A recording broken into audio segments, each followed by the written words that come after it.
So Noah, you grew up in Chelmsford. You were playing at a very young age for Chelmsford City. What are your kind of earliest memories of football in Essex? Earliest memory of football, before that I lived in Portugal for a few years with my family, so obviously it's football mad country over there, so that was my earliest memories really playing there. And then obviously from a young age I was just football mad really, so just always had football at my feet, so just playing with your mates and stuff, and And you joined Colchester United at under-9 level. You remained there for the majority of your academy life. What was it like playing in the academy of an EFL club? Yeah, it was good. Obviously it's not too serious at early ages, so it's just about enjoying football and kind of seeing where it takes you. Obviously the years as you progress, you start to think, could this be what I do and stuff. Obviously it's what every kid dreams of really, so obviously as I started to progress further and further through the years, you think, okay, this might have a chance here, and obviously thankfully it worked out. And in 2017 you signed as a scholar with Colchester. Following on from that, you captained the 18s and were also very regular in the under-23s. How did you find that transition in your last kind of few years of academy towards first team football? Started to kind of grow and bulk up a little bit, which was good because I think that was always the concern with me. I was really small when I was younger, so started to bulk up and stuff, which was obviously good.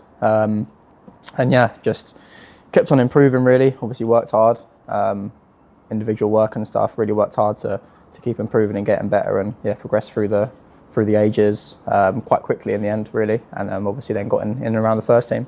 Yeah, and March 2019 you got your first team debut replacing Sammy Spoddocks at the time. Yeah. How proud a moment was that to make your debut for a club you've spent so long at?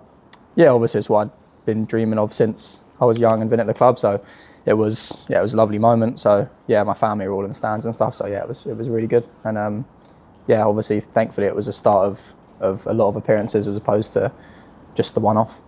And you did have a brief loan spell at Bath City as well. How important do you think that was in your kind of development, playing men's football on a regular basis? Very important. It was something I wanted to do. I was on the bench all the time, not really playing, so I went to the manager at the time and said I wanted to try and get on loan, just because I thought that was the next stage of my development, and it worked out really well because I played a good 20-25 games I think there at a good level, and we were playing really well as a team and stuff, so got that. And then the next year when I came back for Colchester I was far more ready to get going into the first team, and from there I played every game of the season after, so obviously worked well. Yeah, and the 19-20 season as well. You were only 18, but you scored the winning penalty at Selhurst Park for Colchester against Crystal Palace. How special a moment was that for you? Yeah, that was special. That was probably my first 3 or 4 appearances really, so I came on for the last 20-25 minutes. I think maybe going to start the game. I think one of the boys was injured, but obviously didn't happen in the end. Came on with 20-25 minutes to go. Obviously it was Premier League club. Obviously would have been the biggest night of my career at that time.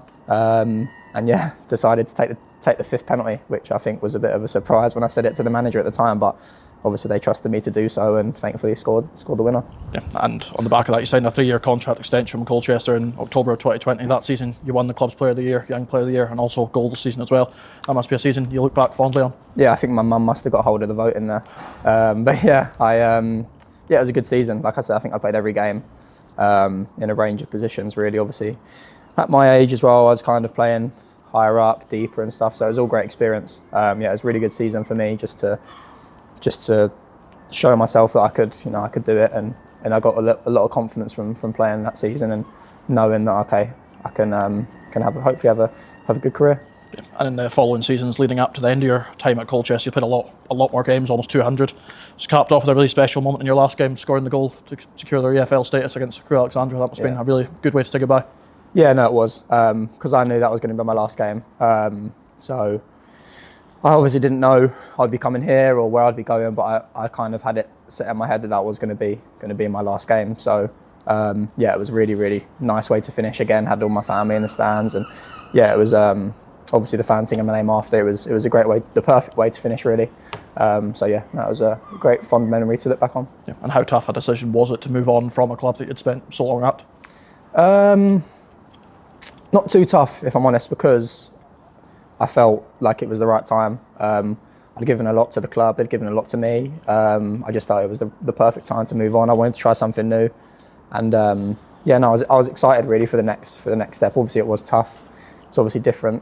It's a place I'd been going into for 10, 12 years, more of my life than I'd not been going in. So it was obviously going to be something that was a change, but no, I was ready for it and I was excited for the next challenge. Yeah, and you've been in the Highlands for over 6 months now. How have you found the change of adapting to Scotland, Scottish football and Scottish life? Yeah, Scottish life, first and foremost, I've loved it. As soon as I came in, I knew it was going to be a group of lads and staff that I really bond and get on well with. So it's been seamless, really. Made a lot of good friends and had a really good time. Obviously spent with the boys, and the fans have been really good with me as well.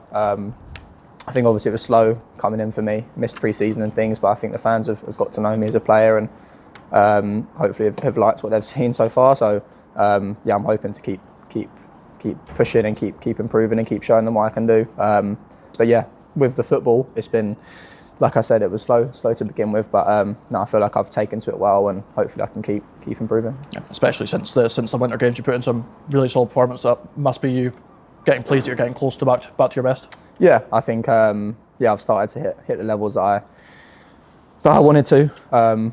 Any player that signs for a new club wants to come in and hit the ground running. Obviously, with me missing pre-season and things, it was unfortunately never really going to be the case. So it was about slowly building me up, and the manager was really good with it. And yeah, like you say, last probably 2 or 3 months, I think I've been performing at a really good level. But that's not where I want to be. I want to keep improving and performing even better than that. So that's obviously the goal with the last 2 months of the season in mind. Yeah. And what are your goals for the rest of your time at Ross County? Obviously, you signed a 3-year deal in the summer. Yeah, obviously the plan for the rest of the season is to just take it game by game. 4 games now to the split. Who knows what could happen? Obviously, if we keep... I think the 2 performances last week weren't the best from us. Obviously from Wednesday and then Saturday, we were disappointed, but we ground out 3 points here on Saturday, and that's obviously a really good points tally for the last 4 or 5 games. So if we can keep building on that, and hopefully the performances can get back to the Motherwell and Dundee at home, then who knows what could happen. But yeah, take it game by game, and obviously if we do what we know we can do, then yeah, anything can happen really. No, thanks for your time. Nice one, thank you.